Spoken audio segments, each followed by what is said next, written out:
Hello everyone, this is Braille studio. Welcome back my YouTube channel. तो आज की story start करते हैं।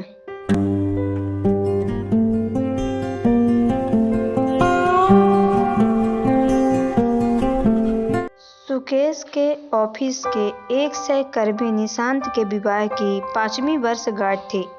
उसने एक होटल में भव्य पार्टी का आयोजन किया था तथा बड़े आग्रह से सभी को सपरिवार आमंत्रित किया। सुकेश भी अपनी पत्नी मनीषा के साथ बाल बच्चों को लेकर ठीक समय में पार्टी पे पहुंच गया। सुकेश और मनीषा ने मेजबान दंपत्ति बधाई और उपहार दिया। निशांत जी ने अपनी पत्नी विनीता से मनीषा का और उनके चारों बच्चों का परिचय करवाया। विनीता इनसे हैं सुकेश जी, इनकी पत्नी मनीषा और चारों बच्चे सोनू, मनु, पायल और शोभा।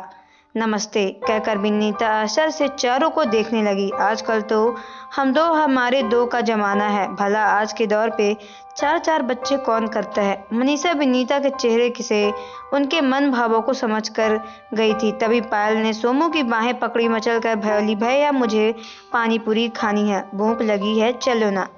नहीं भैया, कुछ और खाते हैं। यह चटोरी तो हमेशा पहले पानी पूरी खिलाने ही ले जाती है, वहीं दही बड़े का स्टाइल है। पहले उधर चलो। शोभा और मनु ने जिद की, भाई पहले तो वही चला जाएगा जहां हमारी गुड़िया रानी कह रही है, उसके बाद ही किसी दूसरे स्टॉल पर चलेंगे।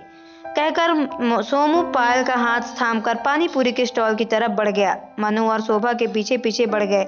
ये अच्छा है, छोटी होने के कारण हमेशा इसी के हिसाब से चलते हैं भैया, मनु ने कहा। तो पर से कुछ भी कह ले, अंदर ही पायल को बेहद प्यार करते हैं और सोमू की बहुत इज्जत करते हैं। क्यों ना हो, वह चारों सबसे बड़ा जो था।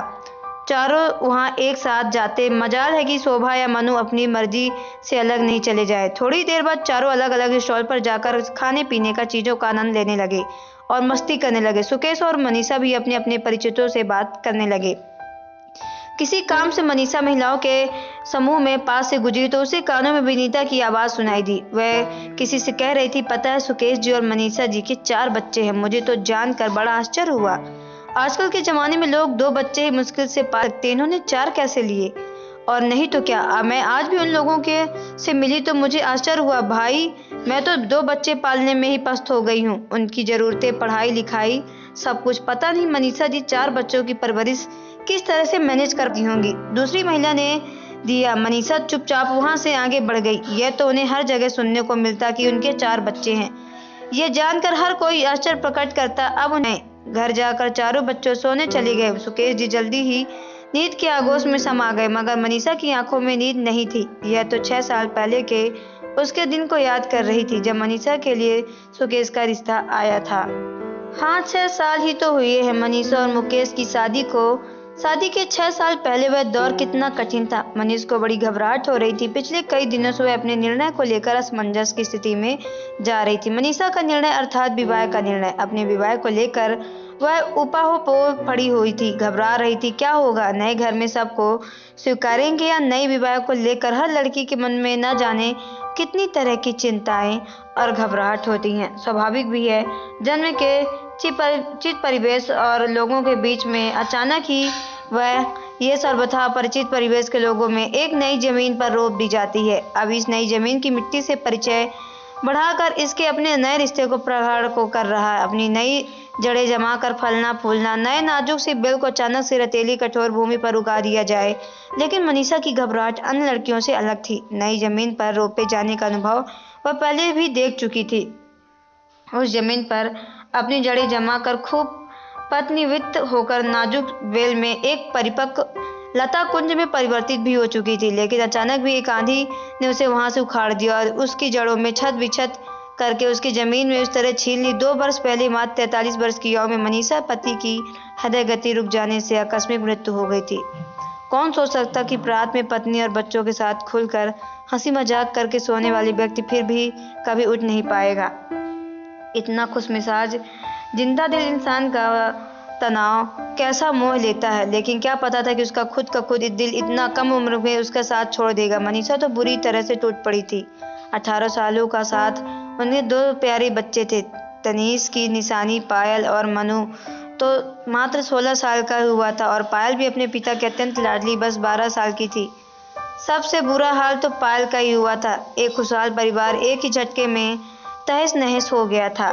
महीनों लगे थे मनीषा ने इस सदमे से बाहर आकर संभलने में, और कम उम्र में ही क्या थी उसकी साथ मात्र 37 साल।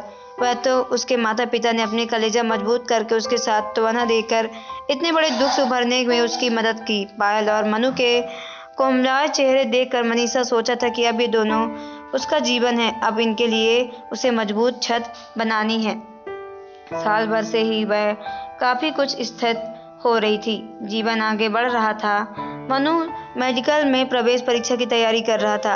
पायल भी पढ़ने की तेज में थी। स्कूल में अवत्य आती, लेकिन मनीषा सोनी मांग और माथा देखकर उसकी माँ कलेजे में मरोड़ उठती। इतना लंबा जीवन अकेले वह कैसे काट पाएगी? अकेली कहाँ हूँ माँ, आप लोगों ने बच्चों, मनीषा जवाब देती। हम कहाँ सारी उम्र तुम्हारा साथ दे पाएंगे बेटा, बेटी शादी के करके अपने अपने घर चली जाएंगी, और मनु पढ़ाई और फिर नौकरी के सिलसिले में न जाने कौन कौन से शहर में रहेगा। फिर उसकी शादी, उसकी दुनिया बस जाएगी, तब उसे किसी सबसे ज्यादा जरूरत पड़ेगी। यह बात तो मैंने अनुभव से कह रही थी। अपने निजी सुख दुख बांटने समझने वाला एक हमउम्र साथी तो सबको चाहिए होता है बेटी, माँ उदास आवाज में कहती। मनीषा उससे यह गहरी उदास आवाज में कहती, मेरी जिंदगी में वह साथ कहाँ लिखा है? नहीं माँ। मनीषा का जवाब सुनकर माँ सोच में पड़ जाती है। मनीषा को तो पता ही नहीं था कि उसकी माता पिता इस उम्र में उसकी शादी से फिर से करवाने की सोच रहे हैं। 3 महीने पहले ही उन्हें सुकेश के बारे में पता चला थी। सुकेश की उम्र 45 वर्ष थी। 2 वर्ष पूर्व ही ब्रेन ट्यूमर की वजह से उनकी पत्नी की मृत्यु हो गई थी। 2 बच्चे, 19 वर्ष का बेटा और 15 वर्ष की बेटी। घर में सुकेश की वृद्ध माँ थी। नौकर चाकरों की मदद से पिछले 2 वर्षों से 65 साल की उम्र में जैसे तैसे बेटे की गृहस्थी चल रही थी। मनीषा की माँ ने सुकेश की माँ को मनीषा के बारे में बताया, विवाह का प्रस्ताव रखा।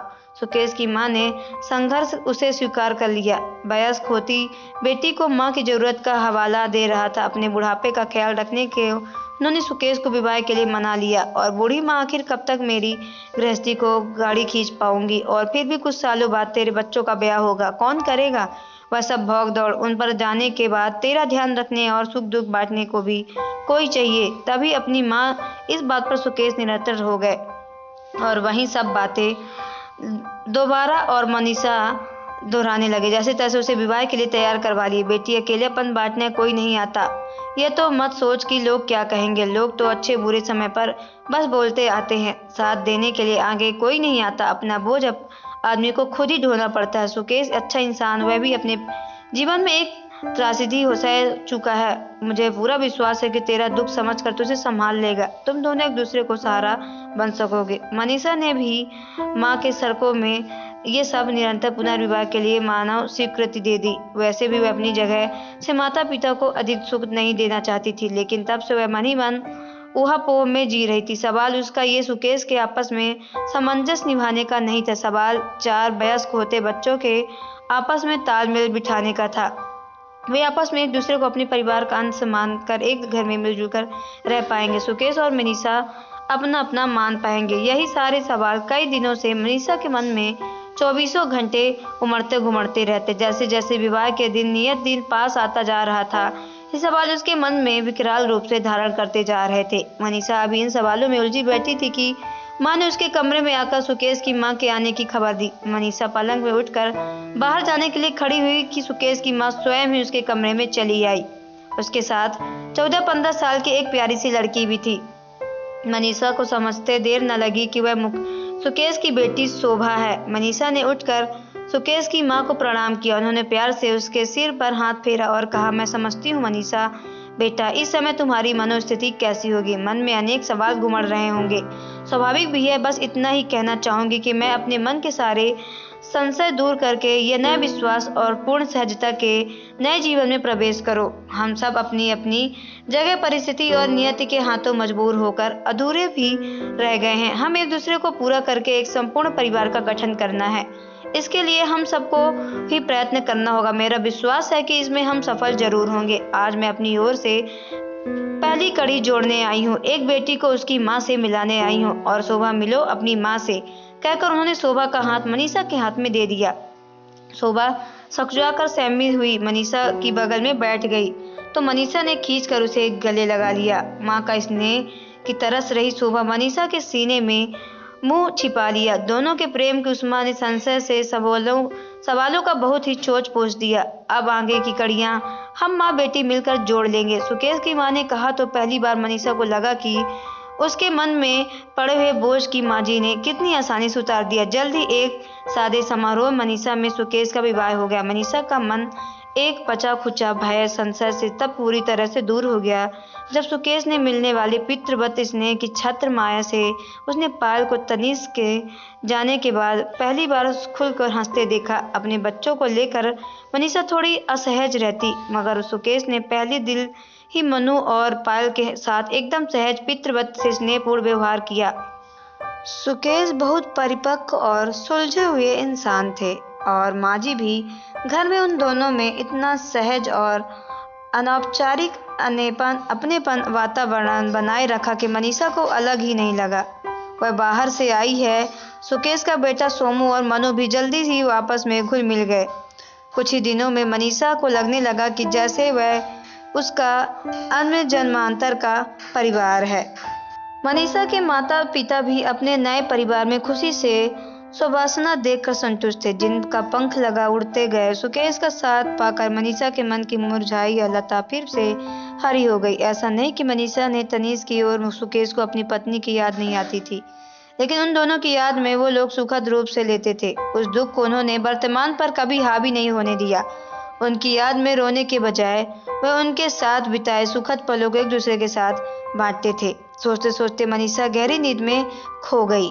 वो 10-12 दिन बाद सुकेश ने मनीषा का बताया कि निशांत और उनका पत्नी घर में आने का इच्छुक है।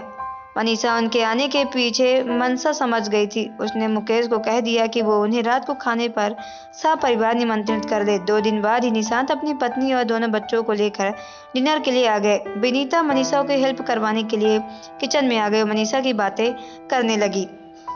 मनीषा ने शोभा से कहा कि पायल को बोल दे डाइनिंग टेबल पर प्लेट्स लगाकर रख देगी। उसे आज बहुत सारा होमवर्क मिला है, माँ को उसे पढ़ने दीजिएगा, मैं आपकी हेल्प करवा देती हूँ, शोभा ने जवाब दिया। पर बेटा तुम्हारे तो टेस्ट चल रहे हैं, तुम जाकर पढ़ाई करो, मैं मैनेज कर लूँगी, मनीषा ने शोभा से कहा। कोई बात नहीं माँ, कल अंग्रेजी का टेस्ट है और मुझे सब आता है। शोभा प्लेट पोंछकर टेबल पर सजाने लगी। और ये सब तभी सोमू और मनु बाजार से आइसक्रीम और सलाद के लिए गाजर और खीरे वगैरह ले आए। सोमू ने तुरंत आइसक्रीम फ्रीजर में रख दी और माँ से बोला, माँ और कुछ काम है क्या? नहीं बेटा, अब तुम अमित और आनंदी को अपने रूम में ले जाओ, वे लोग बाहर अकेले बोर हो रहे हैं, मनीषा ने कहा। तो सोमू बाहर चला गया। ठीक है माँ, कुछ काम पड़े तो बुला लेना। शोभा भी अपना काम खत्म करके चली गई। अब किचन में सिर्फ मनीषा और विनीता रह गई। उन्होंने अब विनीता ज्यादा देर तक अपनी उत्सुकता को रोक नहीं पाई और मनीषा ने से सवाल किया, हम तो 2 ही बच्चों को बड़ी मुश्किल से संभाल पा रहे हैं, आपने 4 बच्चों को कैसे संभाला होगा? चारों में अंतर भी ज्यादा नहीं लगता, शोभा और मनु भी तो बिल्कुल एक ही उम्र के लगते हैं। मनीषा इस सवाल के लिए तैयार ही थी। वह अत्यंत सहज स्वर में बोली, हाँ शोभा और मनु की उम्र में 8 महीनों का ही फर्क है। क्या? विनीता बुरी तरह से चौंक गई। ऐसा कैसे हो सकता है? तब मनीषा ने बड़ी सजगता से मुस्कुराते हुए संक्षेप में अपनी और सुकेश की कहानी सुना दी। अब तो विनीता के आश्चर्य का ठिकाना नहीं रहा। तब भी आपके 4 बच्चों में इतना प्यार है जबकि वे आपस में सगे भी नहीं हैं। मेरे तो दोनों बच्चे सगे भाई बहन होने के बाद भी आपस में इतना झगड़ते हैं कि बस पूछो मत, 1 मिनट भी नहीं पड़ती है इन दोनों में। मैं तो इतनी तंग आ गई हूँ कि लगता है कि इन्हें पैदा ही क्यों किया। लेकिन आपके 4 बच्चों में तो बहुत प्यार और सौहार्द दिखता है। चारों आपस में एक दूसरे पर आप पर मानो जान छिड़कते हैं, विनीता बोली। तभी तो सुकेश की माँ किचन में आ गई और विनीता से बोली, बात सौतेले की नहीं है, प्यार होता है अपनी असमंजस से। दरअसल हम सब अपने जीवन में कुछ अपने खोने का दर्द झेल चुके, इसलिए हम सभी अपनों की कीमत समझते हैं। इस दर्द और समझ में मेरे परिवार का प्यार एक साथ बांध कर रखा है। चारों बच्चे अपनी माँ पिता को खोने के बाद अकेलेपन का दंश झेल चुके हैं और फिर उन चारों में विवाह और नाती पोतों का जन्म, नामकरण, मुंडन आदि के भाग दौड़ पर बरसों बीत गए हैं। फिर एकाएक कर एक अपने अपने नीड़ों में बस गए। सोनू और पायल दोनों इंग्लैंड चले गए, जहां दोनों भाई बहन पास पास में रहते थे। मनु बेंगलुरु में सेटल हो गया और शोभा मुंबई में। माजी और मनीषा के माता पिता का निधन हो गया। बस इतने बड़े घर में सुकेश और मनीषा अकेले रह गए। सब बच्चे और नाती पोते आते, घर भर जाता। कभी ये लोग बारी बारी से सभी बच्चे घर आते, लेकिन अधिकांश समय दोनों अपने साथ ही रहते। अपनी दिनचर्या में उन्होंने इस तरह से डाला कि सुबह की चाय बगीचे ताजी हवा में साथ कर बैठकर पीते, साथ बागवानी करते, साथ साथ घर में सारे काम करने में दिन सब गुजर जाता, पता ही नहीं चलता। दोनों पल भर में कभी एक दूसरे से अलग नहीं रह पाते। अब जाकर मनीषा और सुकेश को एहसास होता कि अगर उन्होंने उस समय अपने माता पिता की बात ना मानकर विवाह ना किया होता तो आज जीवन में इस संध्या बोला में दोनों इतने माधुर्यपूर्ण साथ वंचित होकर बिल्कुल अकेले रह जाते। जीवन की सुबह माता पिता की छत्र छाया में गुजर जाती, दोपहर भाग दौड़ में बीत जाती, मगर संध्या बोला इस घड़ी में सब जीवन अचानक ठहराव आ जाता। तब किसी साथ के सबसे अधिक आवश्यकता होती है। सुकेश कंधे पर सिर टिकाए हुए मनीषा से यही सोच रही थी कि सचमुच बिना साथी के जीवन अत्यंत कठिन दुखदायक है। सबको साथ चाहिए ही चाहिए। तो दोस्तों, आपको स्टोरी कैसी लगी कमेंट बॉक्स में जरूर बताएं। अगर आप हमारे चैनल पर ना तो चैनल को सब्सक्राइब करके बेल आइकन को प्रेस कर लें, ताकि आने वाली सभी वीडियो का नोटिफिकेशन आपके मोबाइल पर सबसे पहले पहुंचे, क्योंकि मैं ऐसे ही वीडियो आप लोगों तक लाती रहती हूँ। तो चलिए मिलते हैं नेक्स्ट वीडियो पे। Okay bye, take care.